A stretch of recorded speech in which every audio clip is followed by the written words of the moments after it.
जय जगन्नाथ जय माँ लक्ष्मी। केबे हेले एही चारोटी तिथि तुलसी चयन करंतु नहीं। पूर्णमी, अमावास्या, संक्रांति, द्वादशी तिथि तुलसी पत्र तोड़िला बेले केबे भी विषी आंगुठी लगांतु नहीं।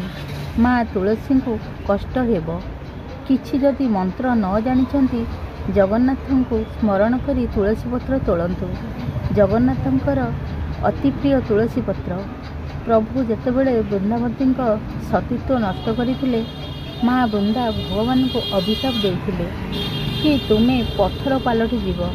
भगवान कहले मु सिना पत्थर पलटि जीवी, शालग्राम होई पूजा पाइबी, किंतु तू वृंदा पत्थर होई मो शालग्राम 24 घंटा पूजा पाइबू। हाँ आज्ञा। से दिन ठारू माँ वृंदावती घरे घरे पूजा पाउछंती। कार्तिक मासरे माँ वृंदावती सेवा कले अनेक धर्म हेब। कार्तिक मासरे तुलसी सेवा करंतु। चौरा पाखे विभिन्न प्रकार मुरुज पकांतु। प्रत्येक दिन भोग लगी करने सहित सकाळे संध्यारे घीर दीपटे जालंतु। जय माँ तुलसी।